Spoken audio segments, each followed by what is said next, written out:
오늘 함께 묵상할 하나님의 말씀은 로마서 8장 지난주에 이어서 18절부터 30절까지입니다. 생각하건대 현재의 고난은 장차 우리에게 나타날 영광과 좋게 비교할 수 없도다. 사도 바울은 로마서를 쓰면서 로마서 중에 이런 얘기를 했습니다.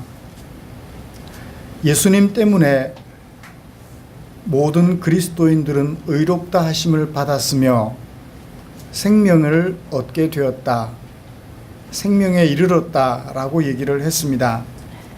그렇지만 또 한편으로 우리는 여전히 사망을 가져다 줄 만한 육체의 욕망으로부터 자유롭지 못하다 라는 얘기도 했습니다. 그렇다고 그 육체의 욕망에서 자유롭지 못하게 살아가는 우리 그 모습 때문에 하나님께서 허락해 주셨던 의롭다 하심과 생명의 이름, 그것을 박탈당하는 것은 아니다. 다시 정죄에 이르는 것은 아니다라고 말씀해 주셨습니다. 그 이유는 하나님이 살게 하셔서 영원토록 살게 하신 누구요? 성령님, 그리스도의 영, 그 그리스도의 영이 그리스도 안에만 있는 것이 아니라 우리에게도 있기 때문이다 라고 말씀하였습니다. 그리스도를 영원히 살게 하시는 그 성령께서는 오늘 우리 안에도 살아계셔서 영원히 우리를 살게 하신다라고 하셨죠. 이렇게 우리는 비록 죄의 욕망으로부터 온전히 자유롭지는 못해도 다시 정죄가 없는 하나님의 백성이 되었습니다. 이때 우리가 질문할 것이 있어요. 마음속에 생겨나는 의문이 있습니다. 그렇다면 우리가 생명 있는 동안에 우리 안에 자리 잡고 있는 육체의 욕망을 어떻게 처리할까? 그것 때문에 더 이상 정죄가 없으니 육체가 시키는 대로 살아갈까? 살아가도 괜찮네? 이런 생각이 가능하다는 것입니다. 이에 대하여 바울은 분명하게 말했습니다. 육체에게 져서 죄를 짓지 말라고. 육체에게 지면 앙되어. 그렇게 살아가는 삶을 8장 17절에서는 고난이라고 얘기를 했습니다. 또 그렇게 살아가야 하는 첫 번째 이유로서 우리는 하나님을 아버지라 부르는 하나님의 자녀가 되었기 때문이다 라고 우리에게 제시해 주었습니다. 이제 오늘 하나님의 자녀로서 다시 정죄에 이르지 않을 생명을 얻은 하나님의 자녀로서 죄를 짓기보다는 하나님의 뜻에 순종하여 의를 이루는 고난의 삶을 살아가고자 하는 우리에게 하나님께서는 로마서 8장 18절부터 30절까지 말씀을 주셨습니다. 저는 이 본문을 가지고 고난 중의 도우심이라는 제목으로 설교하고자 합니다. 말씀 나누는 중에 하나님의 크신 은혜가 저와 여러분들을 사로잡아 주시기를 간절히 소망합니다. 먼저 본문을 좀 본문이 어떻게 구성되었는지 살펴보고 싶습니다. 18절부터 25절까지가 한 단락이에요. 이 단락에서는 바울은 우리 그리스도인들이 육체에게 져서 죄를 짓고 살지 말아야 하는 두 번째 이유를 밝혀주었습니다. 첫 번째 이유는 뭐라고요? 우리가 하나님의 자녀가 되었기 때문이다 라고 얘기를 해줬죠. 지난주에 살펴본 말씀 속에서 우리는 그 이유를 찾아보았습니다. 오늘은 그 두 번째 이유를 18절부터 25절까지 말씀에서 밝혀주고 있어요. 그리고 26절부터 30절까지 말씀에서는 우리가 육체에게 져서 죄를 짓고 사는 것을 거부할 때 그걸 뭐라고 했다고요? 고난이라고 했다고요. 그 고난 중에 처해 있을 때 누가? 우리가. 고난 중에 처해 있을 때 성령 하나님은 무엇을 하시는가 하는 것을 말씀해 주고 있습니다. 그러므로 저는 이런 본문을 가지고 먼저 육신에게 져서 죄를 짓고 살아가면 안 되는 두 번째 이유, 살펴볼 것이고 설교할 것이고, 그 다음에 육체의 욕망을 이겨서 죄를 짓지 않고 몸부림치는 우리를 하나님께서는 어떻게 도우시는가 하는 것을 설교하려고 합니다. 먼저 우리가 육체에게 져서 죄를 지으면 안 되는 두 번째 이유를 살펴보지요. 우리가 육체의 욕망을 이기고 죄를 멀리해야 하는 두 번째 이유로서 바울은 18절을 제시하고 있습니다. 무엇을 생각하기 때문에? 18절을 다 같이 한 번 더 읽어볼까요? 시작. 생각하건대 현재의 고난은 장차 우리에게 나타날 영광과 비교할 수 없도다. 생각해보자. 왜냐하면 현재의 고난은 장차 우리에게 나타날 영광과 비교할 수 없다. 우리가 육체에 져서 죄를 짓고 살지 말아야 하는 두 번째 이유로 장차 우리에게 주어질 영광을 생각하기 때문이다 라고 얘기를 하는 거예요.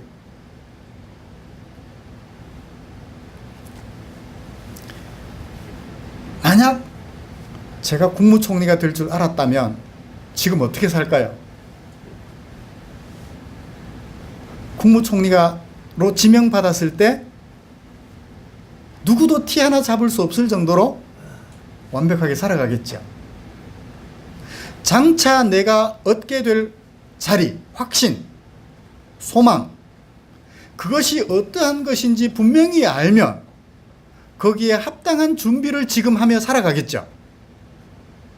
바로 그거예요. 우리 어린아이들 어릴 때 향하여서 질문합니다. 네 꿈이 뭐야? 대통령. 그래요. 우리 모든 국민들이, 아이들이 다 대통령 되는 꿈을 꿨으면 좋겠어요. 그래서 대통령이 나중에 됐을 때 누구도 흠잡을 것 없이 완벽하게 아름다운 사람으로 커갔으면 좋겠어요. 그 꿈이 나쁜 꿈이 아니에요.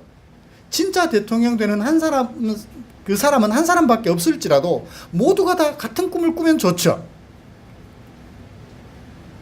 우리 모든 그리스도인들의 꿈은 뭐라고요?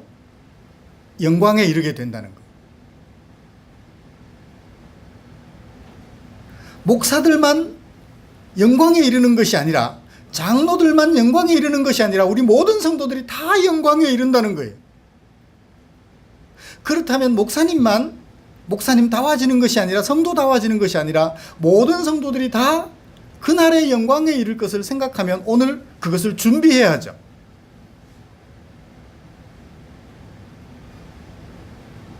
그렇죠? 우리 모두 다 그 영광에 이를 것이기 때문에 미리부터 그 영광을 생각하며 영광된 모습으로 우리를 갖춰가는 거예요. 그래서 육체에게 져서는 안 된다라고 얘기를 하고 있는 거죠. 그 장차 우리에게 나타날 영광, 있을지 없을지 모르는 영광이 아니라 확실하게 있을 그 영광을 생각하면 뭘 이겨낼 수 있어요? 현재의 고난을 이겨낼 수 있어요. 그 고난은 뭐라고요? 육체에게 져서 육체가 이끄는 대로 살지 않으려고 발버둥치는 것. 그 고난을 감당할 수 있다는 것입니다.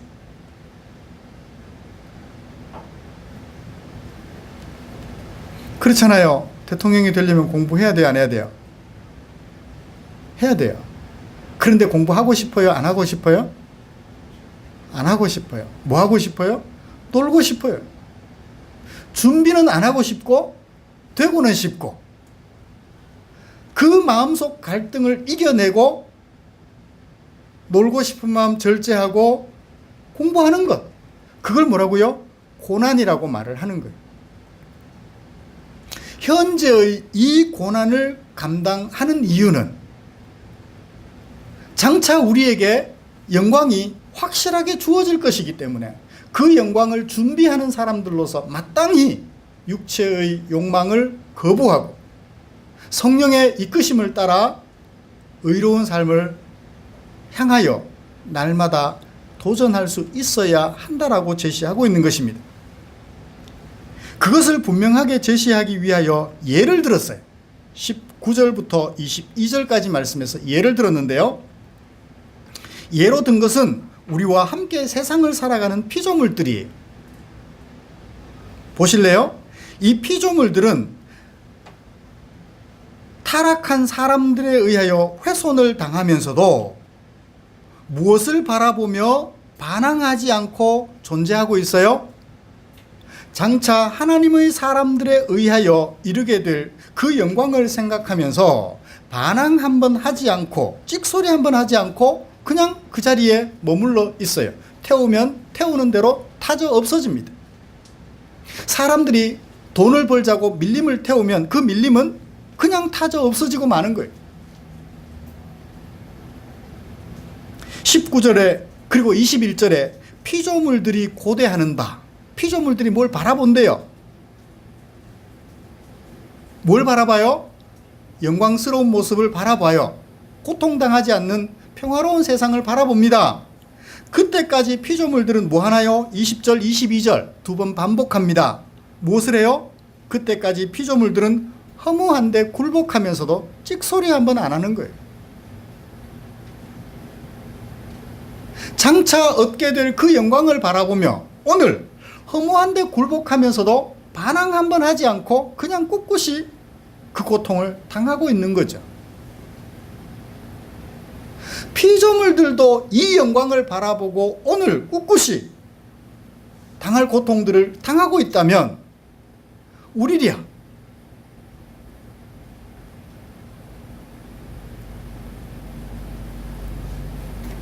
그뿐 아니라 23절 예를 든 다음에 그뿐 아니라 우리 또한 성령의 처음 익은 열매를 받은 우리까지도 속으로 탄식하며 나중에 영광된 자리에 앉게 될 그날을 바라보며 살아가야 하지 않겠느냐라고 제시하고 있는 것입니다.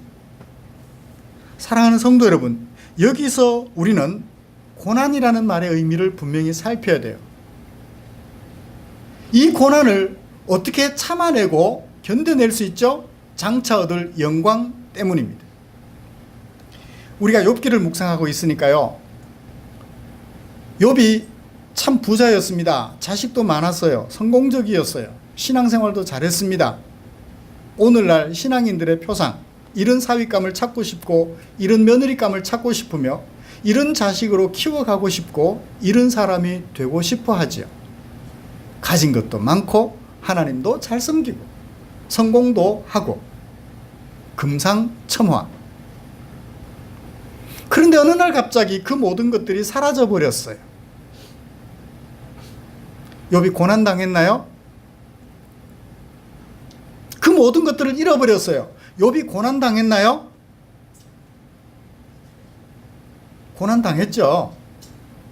있다가 없어졌으니까 고난이죠 뭐. 그것은 불신자도 신자도 다 같이 느끼는 고난입니다. 있다가 없어졌으니까. 그런데 신자라면 있다가 없어져도 어떻게 해야 돼요?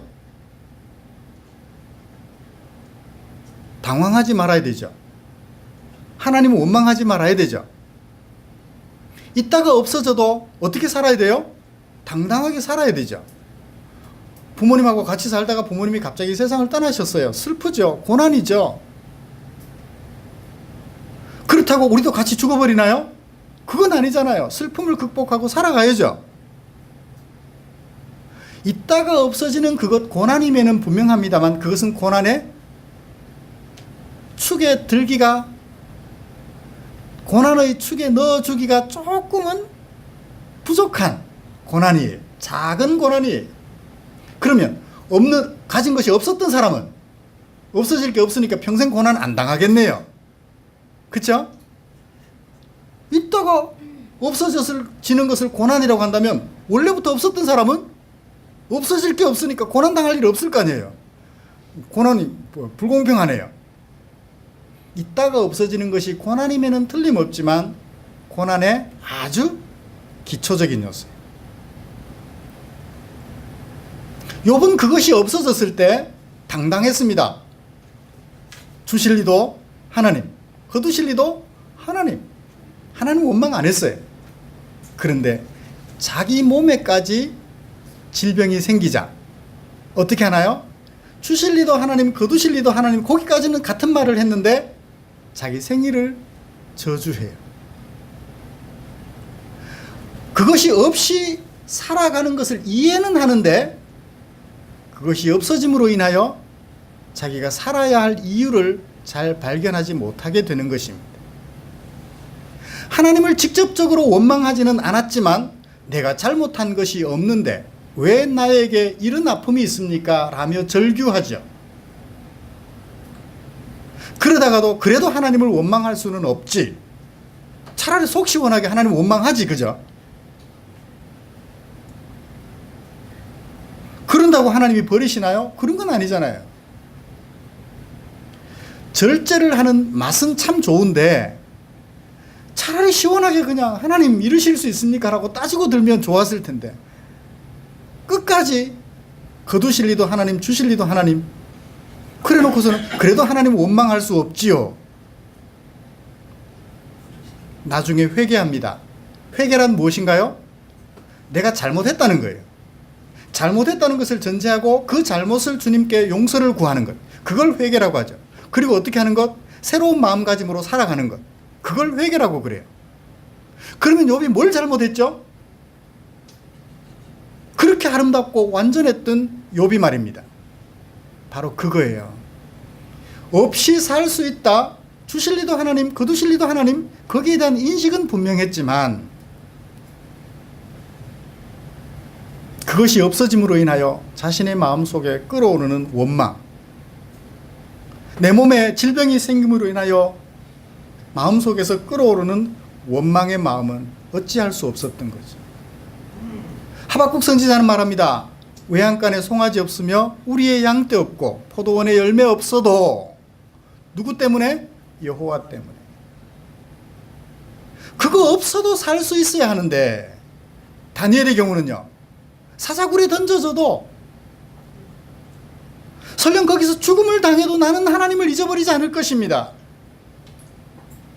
그런 마음이 욥에게 있어야 하는데 욥에게 없었어요.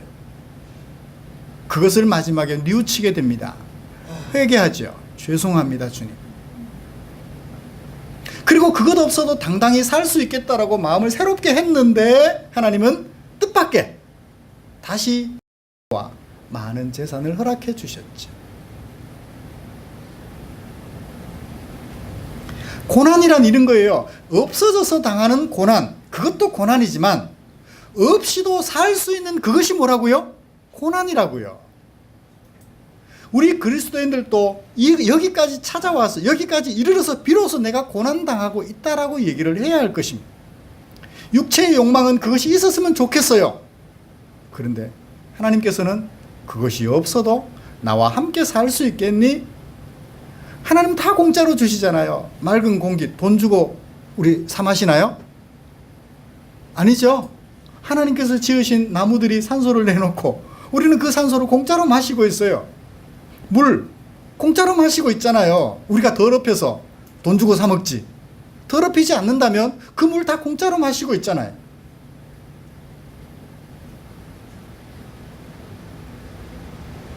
우리가 애쓰지 않아도 기본적으로 땅이 우리 먹을 양식을 다 내놓습니다. 과일. 우리가 사과 농사를 짓지 않아도 저절로 사과가 자라고요. 돌배가 자랍니다. 돌복숭아가 자라죠. 욕심부려서 그렇지. 바다에 가면 고기들이 자라서 먹을 수 있습니다. 짐승들을 잡아서 먹을 수가 있어요. 그거 없이도 하나님과 함께 살아가는 그것에 익숙하지 못하기 때문에 우리는 뭘 당한다고요? 고난을 당한다.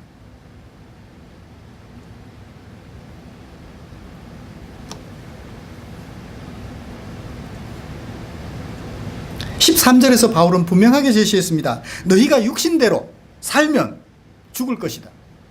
그렇지만 영으로서 육신대로 살고자 하는 그 육체의 몸의 행실을 죽이면 어떻게 돼요? 살리니. 영으로서 육체의 욕망, 그거 없으면 안 돼라고 생각하는 그것을 죽이는 것을 뭐라고요? 고난이라고 한다. 그거 없이도 살 수 있지요 라고 말은 해놓고 막상 살아보니까 힘이 들어서 하나님을 원망한다면 그것은 고난을 거부하는 거죠. 입술로 하나님 없이 살 수 없습니다 고백했다면 실제로 하나님 없이 살 수 없다라는 생각을 하며 살아가고자 할 때 당하는 어려움을 우리는 고난이라고 한다라는 것. 이 고난을 당하는 이유는 뭐죠? 하나님과 함께 살아갈 그 영광이 있기 때문에. 육체의 욕망을 거부하고 하나님의 뜻을 좇아 영으로서 육체의 욕망을 억제하며 오늘도 살아가는 거죠. 사랑하는 성도 여러분, 고난을 이겨야 하는 이유는 육체의 욕망을 하나님의 영으로서 억제하고 살아있는 하나님의 백성으로서의 삶을 살고자 하는 이유는 우리에게 이 영광이 주어질 것이기 때문에, 다 대통령이 될 것이기 때문에, 하나님 나라의 왕이 될 것이기 때문에 그날에 하나님의 왕이 되었을 때 부족함이 없는 모습을 보여주려고 오늘도 우리는 부단히 고난을 감수하며 살아가야 되는 줄 믿습니다. 그 고난을 감내하는 마음이 없을 때 우리는 욥처럼 회개하며 하나님과 더불어 사는 그것 때문에 행복해하며 살아가는 우리가 되게 해달라고 기도를 하는 것이죠. 우리가 이렇게 고난을 마땅한 것이라 생각하며 살아갈 때 하나님은 그래 내가 너희들을 위해서 죽었으니 니들 참 고생당해봐 고생해봐 하고 그냥 내버려 두실까요? 너를 낳느라고 얼마나 고생했는데 너도 한번 고생해봐 그럴 부모 있나요? 나는 고생했지만 자식이 고생할 때 어떻게 해요? 엄마 아빠가 도와줄 수 있는 힘이 있는 한 도와주려고 애를 쓰겠죠. 그러면 우리 하나님은 우리가 고난 중에 처하여 있을 때 이전처럼 육체의 욕망대로 살지 않고 하나님과 더불어 사는 그 삶을 향하여 발걸음을 내디딜 때 우리 하나님은 무엇을 하실까요? 26절 이와 같이 성령께서 우리의 무엇을 도우셔요? 연약함을 도우셔요. 우리도 욥과 같아요. 있다가 없어지면 그래도 하나님이 계시니까 살아갈 수 있어요 라고 말은 그렇게 하면서 실제로는요 가슴을 찢잖아요. 내 아내가 사라졌습니다. 내 아이들이 사라져버렸습니다. 세월호 사건으로 가슴이 미어져요. 자식이 없이도 살 수 있습니다 라고 고백은 했지만 실제로 살아보면 가슴이 찢어진다고요. 그걸 뭐라고 표현했나요? 바울은 우리의 연약함이라고 표현했어요. 내가 애써서 사랑을 다하여 정성을 다하여 남편을 섬겨주고 있는데 남편은 그런 건 몰라줘요. 그러면서 맨날 윽박질러요. 자기만 잘났다고. 계속 남편만 그래서 죄송합니다. 부인들이 그럴 경우도 있죠, 역으로. 제가 예로 들어서 하는 얘기들을 어느 한편을 제가 이렇게 지지해 주는 것처럼 그렇게 오해하지 않고 들으셨으면 좋겠습니다. 그렇게 수고하고 수고했음에도 불구하고 돌아오는 것이 없어 마음 안타까워하며 더 이상 그렇게 살기 싫다라고 생각하는 우리들을 뭐라고 말해요? 연약함이라 그래요. 나보고 더 이상 어떻게 하라고요? 그런 것도 없이 어떻게 살라고요? 그냥 죽어버릴래요. 이렇게 말하는 우리를 뭐라고 표현했다고요? 연약함이라 표현합니다. 여러분 강하세요? 연약하세요? 약해요. 그죠? 있던 것 없어질 때 마음 당당하게 살아갈 사람 드물 거예요. 남들은 다 성공적으로 살아가는데 나는 내 자식들은 성공적이지 못할 때 마음이 쉽지는 않을 거예요. 그걸 연약함이라 그래요. 연약함 앞에서 어쩔 줄 몰라 하며 힘들어할 때 하나님은 뭐 하고 계실까요? 만약 우리를 방치하신다면 우리를 살린 이유가 없잖아요. 살린 의미가 없잖아요. 어떻게 하실까요? 26절 중간에 어떻게 도우신 성령께서 우리의 연약함을 도우신다는데 어떻게 도우시나요? 첫 번째, 기도하며 도우셔요. 오직 성령이 말할 수 없는 탄식으로 우리를 위하여 친히 간구하시느니라. 성령이 우리를 도우셔요. 그죠?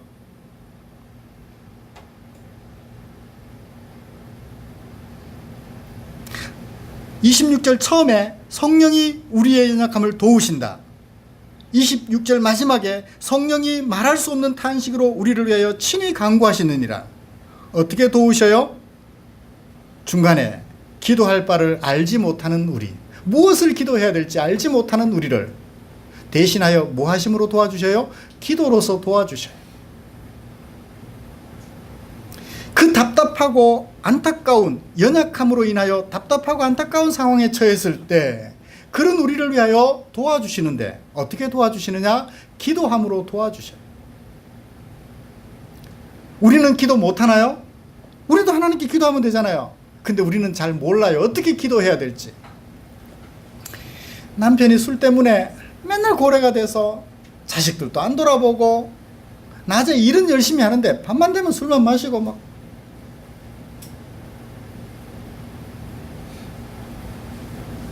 이혼하고 싶어요.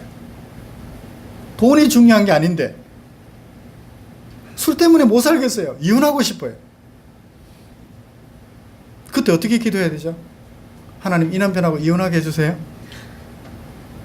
기도할 바를 알지 못해요. 어떻게 기도해야 될지, 무엇을 기도해야 될지 몰라요. 남편 술 좀 끊게 해주세요. 3년을 기도해도 남편 술을 안 끊어. 내가 기도 잘못했나? 남편 저것 좀 못하게 해주세요. 몇 년이 지나도 안 끊어져요. 그때 누가 기도해 주신다고요? 내가 뭘 기도해야 될지 모를 때 성령께서 기도해 주신다고 그래요. 그러면 나는 기도해도 안 들어주시는데 성령이 기도하면 들어주시나요? 27절이에요. 마음을 살피시는 이 누군가요? 하나님이세요. 누구 생각을 아셔요? 성령의 생각을 아셔요. 무엇을 하는? 우리를 위하여 26절에 우리를 위하여 무엇하는? 기도해 주시는, 마음을 살피시는 하나님이 우리를 위하여 기도해 주시는 성령의 생각을 아셔요. 하나님이 성령의 생각을 하시면 성령님은 당연히 우리를 위하여 기도하실 때 누구 뜻에 합당하게 기도해 주실까요? 하나님의 뜻에 합당하게 하나님의 뜻대로 기도해 주실 거예요. 우리는 하나님의 뜻대로 기도 못해도 하나님과 성령님은 하나이시기 때문에 성령님은 하나님의 뜻에 합당하게 우리를 위하여 기도해 주신다는 거예요. 성령님의 우리를 위한 기도는 유효하다는 거예요. 우리가 나를 위하여 하는 그 기도는 유효하지 못하여 응답되지 않을 수도 있지만 성령님께서 우리를 위하여 기도해 주시는 그 기도는 하나님의 뜻과 같아서 유효하며 성령께서 기도하시는 대로 우리에게 이루어진다라는 것입니다. 그렇게 성령께서 우리를 도우시면 그 결과는 어떻게 되나요? 모든 것이 합력하여 선을 이룬대요. 이 구절이 참 많이 오해가 돼요. 예수 믿는 사람들에게는 모든 일이 합력하여 좋은 방향으로 결정난다. 친구하고 싸워도 어떻게 해요? 좋은 쪽으로 결정이 난대요. 아니에요. 그런 뜻은 아닙니다. 하나님을 사랑하는 자, 곧 그 뜻대로 부르심을 입은 자들에게는 모든 것이, 말 그대로 모든 것이에요, 합력한답니다. 힘을 합한대요. 무엇을 위하여? 선을 위하여. 여기 선은 뭘까요? 우리에게 유익한 대로랄까요? 아니에요. 여기 무엇을 위한 유익이냐 하면 우리가 뭐가 됐나요? 하나님의 자녀가 되었죠. 구원을 얻었어요. 구원을 얻는데 하나님의 양자로 세워져 가는데 도움이 된다는 얘기지 잘 살게 된다? 건강하게 된다, 성공하게 된다, 그 얘기가 아니라고요.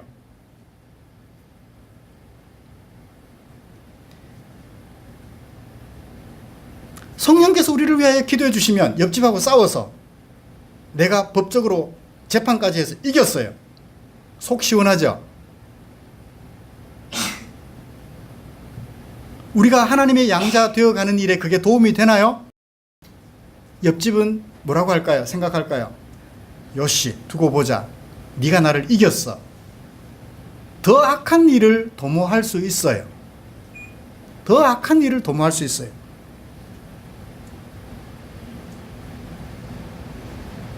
그쵸? 오히려 그때 그 이웃에게 져주었더라면 그것이 우리로 하나님의 양자 되어가는 일에 도움이 될 수도 있다는 거예요. 물론 모든 경우에 다 그렇게 되라는 것은 아니겠지만 말입니다. 그러므로 우리는 항상 이기고 싶고 성령님은 때에 따라서는 져줄 때도 있어야 한다라고 하나님의 뜻을 우리에게 가르쳐 주시는 거죠. 우리는 항상 이겨야 돼요. 항상 남을 이겨야 돼요. 그렇지만 성령님은 때로 져줘야 될 때도 있다는 거예요. 부부싸움에서 반드시 이겨야 됩니까? 아니에요. 져줘야 될 때도 있어요. 그러므로 우리의 기도는 항상 이겨야 되니 하나님의 뜻과 합당하지 못하지. 그렇지만 성령 하나님의 뜻은 하나님의 뜻과 일치하여 경우에 따라서는 져줘야 될 때도 있기 때문에 우리를 위한 성령님의 기도는 항상 유효해요. 왜 그렇게 성령께서 우리로 양자되게 하는 일에 모든 것을 합력하여 도움이 되게 하나요?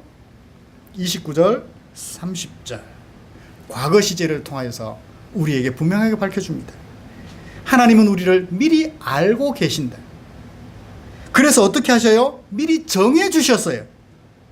정해주신 정해주신 우리를 정하신 후에 어떻게 하시나요? 30절 부르신대요. 동사들만 잘 밑줄 그어 보십시오.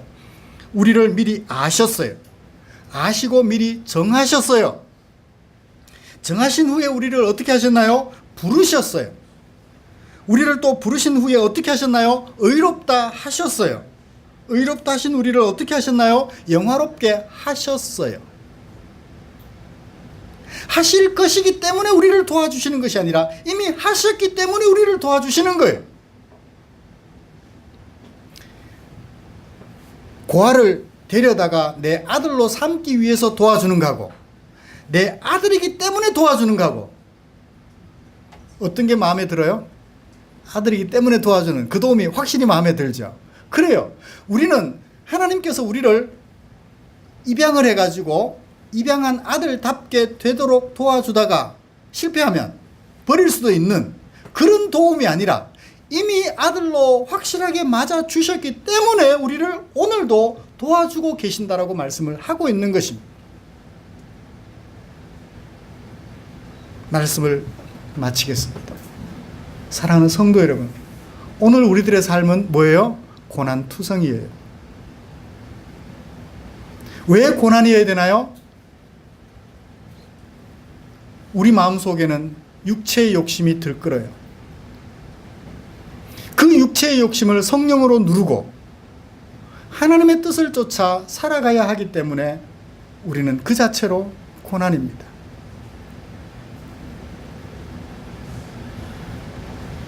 그런 고난 앞에서 우리는 무엇을 생각하며 견뎌야 되죠? 나중에 영광 얻을 생각하면서 나중에 얻을 영광을 생각하면서 오늘을 견뎌야 합니다. 참음으로 기다려야 돼요. 그렇게 지쳐 힘들 때 누가 우리를 도우셔요? 성령께서 우리를 도우셔요. 아들로 삼을 수도 있기 때문에 봐서 아들로 삼을 수도 있기 때문에 도와주시는 것이 아니라 아들로 확정해 주셨기 때문에 오늘도 끊임없이 도와주고 계셔요. 그래서 우리를 어디에 이르게 하셔요? 의롭다 하신 그 말씀답게 생명에 이르도록 끝까지 우리를 책임져 주신다. 다시 정죄함이 없다라고 말씀해 주시며 끝까지 우리를 책임져 주신다고 하셨던 것입니다. 사랑하는 성도 여러분, 부디 우리 남은 생애에 우리가 장차 이르게 될 그 영광을 생각하며 오늘 현실 속에서 고난을 고난이라 여기지 아니하며 마땅한 것이라 여기며 살아가는 저와 여러분들 되십시다. 그때마다 지쳐 쓰러질 때, 그 고난으로 인하여 힘이 들어 지쳐 쓰러질 때 성령께서 부단히 우리를 돕고 계심을 한시도 잊지 말고 살아가시기를 주님의 이름으로 축복합니다.